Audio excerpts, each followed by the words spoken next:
ጤና ይስጥልን እንዴት ናችሁ? ውድ ሰዎቻችን እንደምናችሁ። ዛሬ የተወሰኑ ነገሮች እናያለን። ስለ ቢዝነስ ነው የምናየው ዛሬ 5 ጉዳዮችን እናያለን። ምንድን ናቸው የሚለውን እና በምን ጉዳይ ነው እነዚህ ጉዳይ የምናነሳቸው ነገሮች ምንን መሰረት ያደረገ ነው የሚለውን እናያለን። ይቅርታ።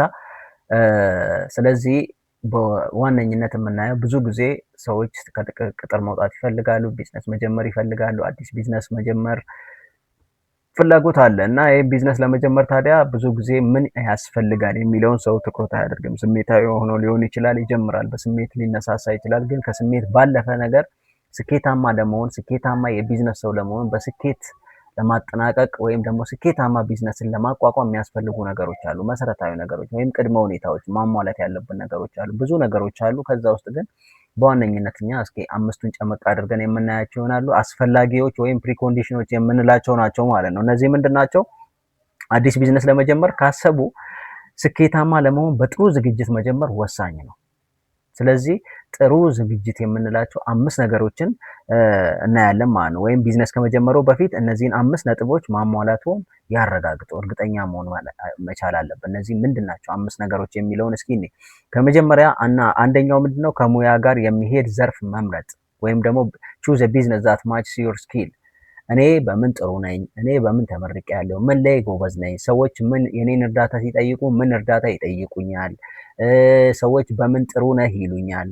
ወይም ደግሞ በምን ነገር ላይ በጣም የተሻልኩ እንደሆኑ ሰዎች ይነግሩኛል በተከታታይ የሚለው ማለት ነው። ይሄንን በደንብ አድርገን የተሰማራንበትን ሙያ በማወቅ ማለት ነው። በዛ ላይ የተሻለ ልንሆን እንችላለን ማለት ነው። ስፔሲፊክ ኖሌጅ ስለሚኖረን የተሻለ እውቀቱ ሊኖረን ይችላል ከሌላው የተሻለ። ይሄንን መምረጥ የመጀመሪያው ይሆናል ማለት ነው። ምን የስራ ልምድስ አለን? በዛ ዙሪያ ምንድነው የስራ ልምዳችን? ምን ላይ ሊያሰራን ይችላል የሚለውን በደንብ አድርገን ማወቅ። ምክንያቱም የስራ ልምዳችን እና እኛ የምንጀምረው ቢዝነስ የተራራቀ ከሆነ ያንን የመስራት ቴንደንሲያችን ወይም ደግሞ ስኬታማ የመሆን አጋጣሚያችን በጣም ዝቅተኛ ይሆናል ማለት ነው። ስለዚህ ሰዎች በምን ጥሩ እንደሆን ይነግሩናል። ብዙ ጊዜ ሰዎች ሊነግሩን ይችላሉ። አንተ እኮ እንደዚህ ነገር ብታደርግ ጥሩ ነህ፣ በዚህ ነገር ላይ ጥሩ ነህ። ስለዚህ እነሱ የሚሉን ትክክለኛ ነገር ሊሆን ይችላል ማለት ነው። ከዛ ቆም ብለን ያንን አስበን በዛ ላይ ስኬት ለመስራት ማሰብ ይኖርብናል። ሰዎች ምን እንዲረዱን እንድንረዳቸው ይጠይቁናል። ያ ማለት እኛ በዛ ነገር የተሻልን ነን ማለት ነው። ስለዚህ ይሄንንም መለየት ይኖራል። ስራ ልትሰራበት የምትችልበትን ቁስ በእጅ ላይ አለ ወይስ የለም?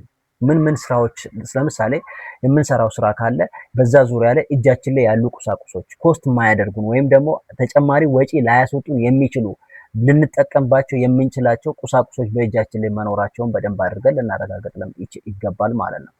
ስለዚህ ይሄንን በደንብ አድርገን ልናውቀው ይገባል። ከሙያችን ጋራ የሚሄድ ዘርፍን መምረጥ አንዱ የስኬት መንገድ ነው ወይም ፕሪኮንዲሽን ነው ማለት ነው። ሁለተኛ የገበያ ጥናት ማድረግ ወይም ማርኬት ሪሰርች ማድረግ ማለት ነው። ማርኬት ሴግመንቴሽን አለ። ከዛ በኋላ ያንን ሴግመንት የሆነ ማርኬት በደንብ አድርገን ልናጠና ይገባል ማለት ነው። ስለዚህ ሀሳቡን ለእርሶ ምርጥ ቢመስልም የገበያ ፍላጎት ግን ምን እንደሚመስል አናውቅም። ሀሳብ አንዳንዴ ምርጥ ነው ብለን እናነሳ እንችላለን፣ ግን ገበያ ላይ ስንወጣ ሰዎች የኛን ሀሳብ ላይቀበሉ ይችላሉ። ወይም ደግሞ ፕሮዳክታችን ወይም ሰርቪሳችን ለሰዎች በጣም ኦፈር ስናደርግ ጥሩ አክሴፕታንስ ላይኖረው ይችላል ማለት ነው። ስለዚህ ይህንን በደንብ አድርገን ልናውቅ ይገባል። ስለዚህ ማርኬት ሪሰርች በደንብ አስፈላጊ ነው። ፖቴንሻል ከስተመሮቻችንን በደንብ ማወቅ ያስፈልጋል። ደንበኞቻችን እነማን ናቸው የሚለውን በደንብ አድርገን ልንለይ ይገባል። እነማን ናቸው፣ መቼ ነው ገንዘብ የሚኖራቸው የሚለውን በደንብ አድርገን ልናውቅ ይገባል። ያሉበት አካባቢ የዚህ ምርት ወይም አገልግሎት እጥረት መኖሩን ማረጋገጥ።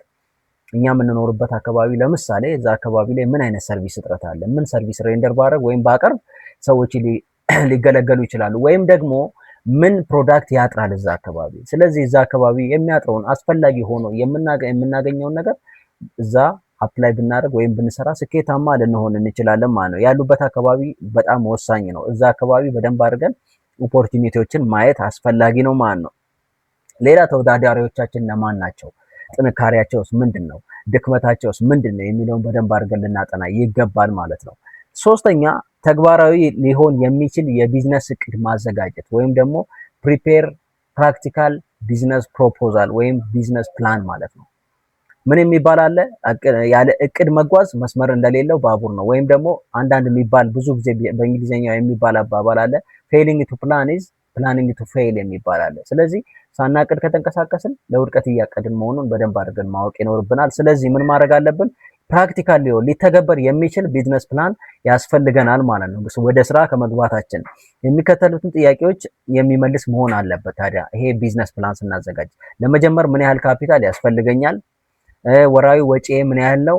ገቢስ ምን ያህል ነው የሚለውን በደንብ አድርገን ሊመልስልን የሚችል ቢዝነስ ፕላን ማዘጋጀት ይኖርብናል ማለት ነው። ካልሆነ አሁንም የሆነ ነገር ሚስ አድርገናል፣ ስኬታማ ላንሆንበት እንችላለን፣ መሀል ላይ ፌል ልናደርግ እንችላለን ማለት ነው። አራተኛ ህጋዊና ገንዘባዊ ጉዳዮችን ማስተካከል። ሌጋል ኤንድ ፋይናንሻል ሴታፖች አሉ። ብዙ ጊዜ የንግድ ፍቃድ ማውጣት ሊሆን ይችላል። በኋላ ላይ ከህግ ጋር ችግሮች ውስጥ የማያስገባንን ሂደት ማድረግ የንግድ ፍቃድ ማውጣት ሊሆን ይችላል፣ ወይም ደግሞ ህጋዊ ሰነዶችን ማሟላት ሊሆን ይችላል ቢዝነሱ የሚፈልገውን። ስለዚህ እነዚህን ነገሮች ማሟላት ግድ ይለናል። የንግድና የግል ገንዘብ የሚለይ የባንክ ሂሳብ መክፈት። ብዙ ጊዜ እኛ ሚስ የምናደርጋቸው ነገሮች ምንድን ናቸው? የንግዱን ከራሳችን ኪስ ጋር እንቀላቅላለን። እዚህ ጋር ችግር ሲመጣብን ወይም የሆነ ነገር ሲመጣብን ከንግዱ አውጥተን ልንጠቀም እንችላለን። ይሄ በጣም ትልቅ ስህተት ነው።